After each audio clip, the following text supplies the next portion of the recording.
Are you ready? Are you prepared? What are you talking about? Find out coming up right after this.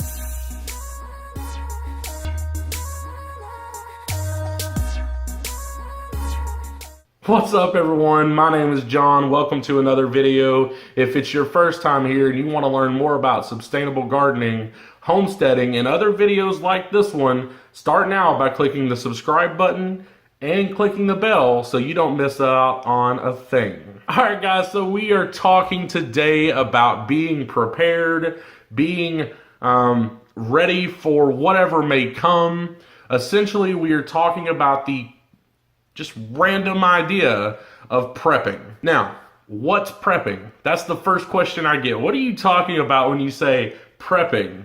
Now, I want to just give you a little bit of background on me. I've prepped before. I've been a prepper for a number of years. We've recently, just kind of got out of the swing of things, and we are looking to get back into it. September, guys, is National Preparedness Awareness Month. Say that 3 times fast. National Preparedness Awareness Month.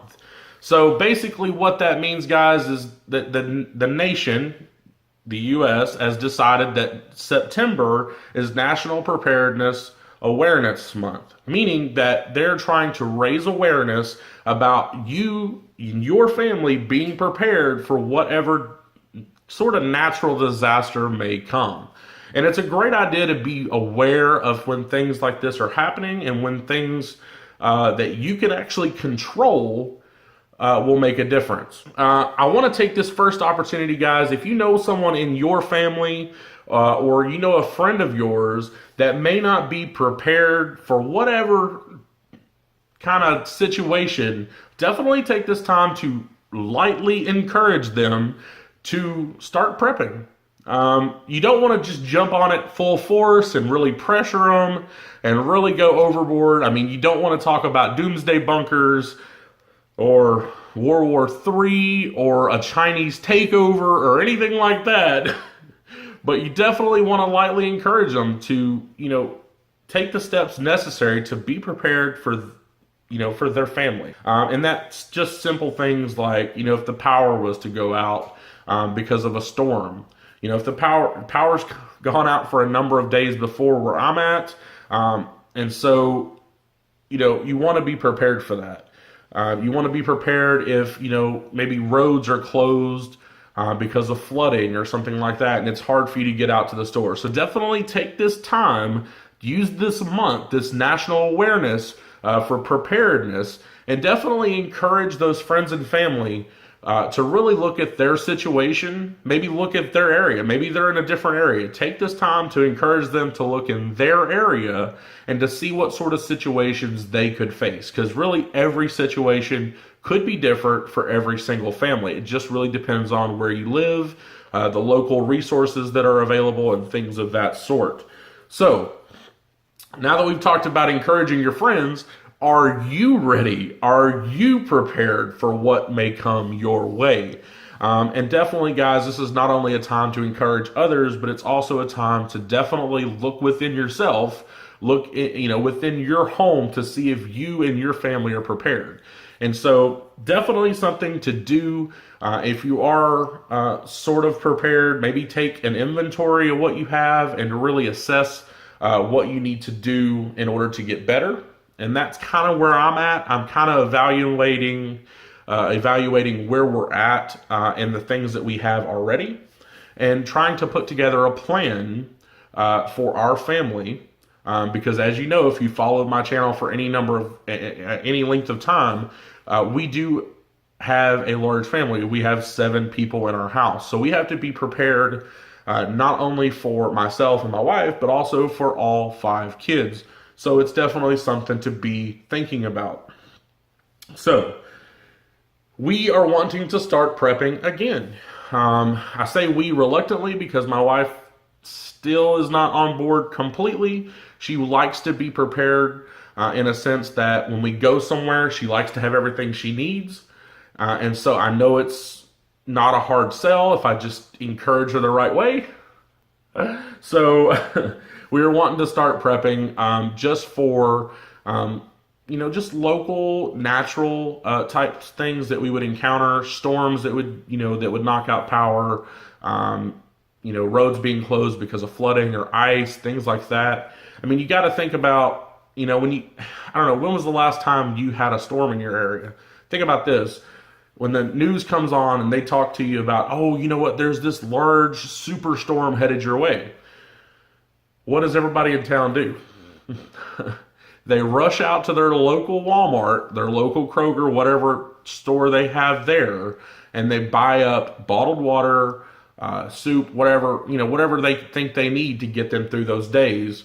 And then if you're not one of the first ones there, it's hard for you to get in on that action. So I know from firsthand experience, in 2008, my wife and I and our then 2-year-old daughter lived in Houston. And that was in 2008, of course, is when Hurricane Ike came through and really hit Houston and the Galveston area really hard.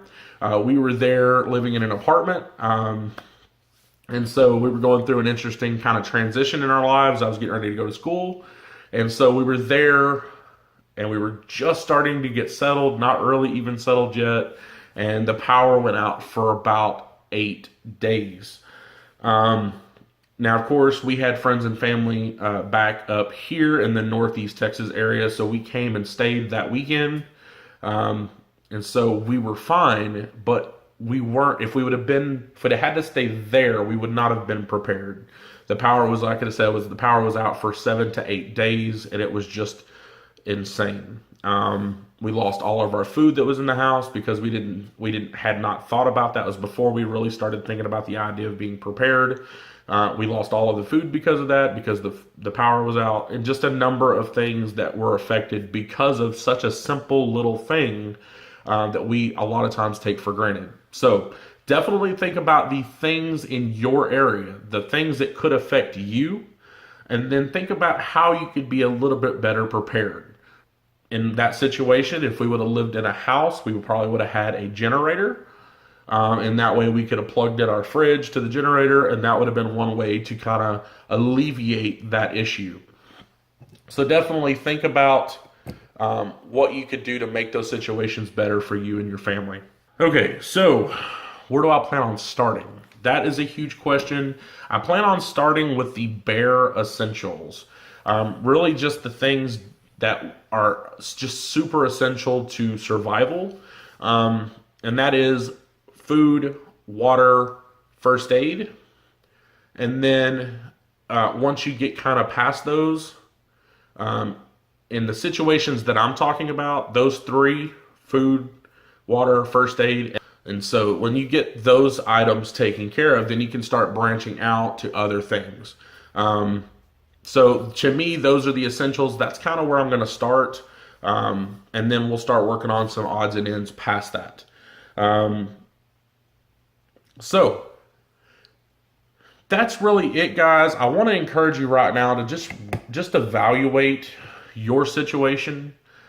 Think about how you could plan better. It's something I've been thinking about a lot lately, about being prepared. All right, guys, so that's it. I hope you enjoyed the video. If you did, give it a thumbs up. If you know someone that is interested in prepping or needs to be interested in prepping, definitely share this video with them. I hope that you can encourage them to take a look at their life, take a look at their area and their family, and to see what ways they can be better prepared. With that, it's being said, definitely take a look at your own situation as well. That's really it. If you have any questions, please pop them in the comment section below, and I'll get back to you as soon as possible. And guys, don't forget, if you are interested in learning more about sustainable gardening, homesteading, and other videos like this one, start now by clicking the round subscribe icon. And don't forget, click the bell so you don't miss out on a thing. Alright guys, thank you for watching, and I will see you in the next video.